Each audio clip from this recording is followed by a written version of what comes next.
ডিগবৈত অচিনাক্ত ব্যক্তিৰ ফোন মাটিৰ খাজানা নামত জালিয়াতি ডিগবৈ পাৰ্শ্বৱৰ্তী কেন্দ্ৰগুৰি বনগাঁৱৰ এটা পৰিয়ালৰ পৰা মাটিৰ খাজানাৰ নামত চাইবাৰ অপৰাধীয়ে ৩,৩৬০টা লুণ্ঠন কৰা খবৰ পোহৰলৈ আহিছে। সম্প্ৰতি ৰাজ্যত নতুন কৌশলেৰে জাল পেলাইছে চাইবাৰ অপৰাধীয়ে। চক্ৰ বিষয়া কাৰ্যালয়ৰ বিষয়া বুলি নিজকে পৰিচয় দি প্ৰথমতে ফোনযোগে আপোনাৰ মাটি ম্যাদী কৰিলে নেকি বুলি সুধি মাটিৰ খাজানা বিচাৰি সাধাৰণ ৰাইজৰ পৰা ধন লুণ্ঠন কৰা এটা ঘটনাই শেহতীয়াকৈ পোহৰলৈ আহিছে।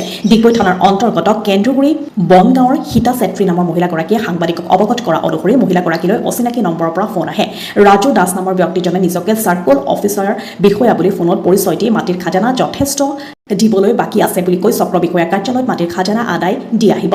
কিছু সময়ৰ পাছত পুনৰ একেজন ব্যক্তিয়ে ফোন কৰি আজিয়ে খাজানা আদায় দিবলৈ কয়। লগে লগে ফোন কৰোঁতে হোৱাটছএপত এটা QR স্কেনাৰ পঠিয়াই দি তাত ৩,৩৬০ টকা জমা কৰিবলৈ হেঁচা দিয়ে। ৰাহুল হুছেইন নামধাৰী QR স্কেনাৰটো বিশ্বাসত লৈ উল্লেখিত ধনৰাশি পঠিওৱাৰ পিছত সন্দেহ উপজাত স্থানীয় এগৰাকী অধিবক্তাক ঘটনাটোৰ অৱগত কৰাৰ পৰিয়ালটোৱে প্ৰবঞ্চনাৰ বলি হোৱা বুলি জানিব পাৰে। উল্লেখযোগ্য যে বনগাঁৱত বসবাস কৰা লোকৰ মাটিৰ খাজানা বনাঞ্চলিক বিষয়াৰ কাৰ্যালয়তহে লয়। চক্ৰ বিষয়াৰ কাৰ্যালয়ৰ ম্যাদী পট্টা থকা মাটিৰ খাজানাহে লয়। সেই কথা জানিও মহিলাগৰাকীৰ মনলৈকে এবাৰেই নাহিল। হাই কি বিড়ম্বনা!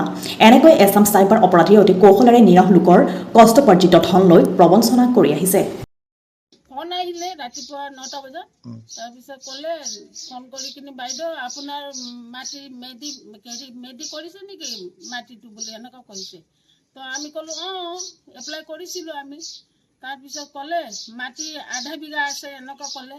তাৰপিছত খজানা দিয়া নাই কিমান বছৰ কোন চন পৰা ক'লে জানো পাহৰিলোঁ। খজানা দিয়া নাই এইটো ইমান টকা দিব লাগিব ৩,৩৬০ টকা দিব লাগিব বুলি এনেকুৱা ক'লে। কালি গৈ চৰকাৰ অফিচত দিব বুলি এনেকুৱা ক'লে। তো আমি ক'লোঁ হ'ব বাৰু আমি পঠাই দিম এনেকুৱা ক'লোঁ।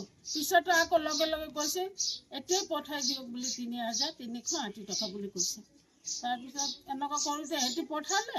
পঠোৱাৰ পিছত আকৌ 18শ লাগে বুলি এনেকুৱা কৈছে আমাক।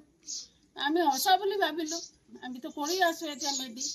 সেইকাৰণে হয় বুলি আমি পইচা পঠাই দিলোঁ। লাষ্টত পিছত এনেকুৱা ফাঁক মাৰিলে। অনলাইন কৰিছিলে আপোনালোকে? ক'ৰ পৰা ফোন কৰিছিল বুলি কৈছিলে? চাৰ্কল অফিচ পৰা। নামটোতো এইটো এনেকুৱা মোবাইলত এইটো ৰাজু দাস আহিছে। আকৌ যোগাযোগ কৰিছিলে ফোনত?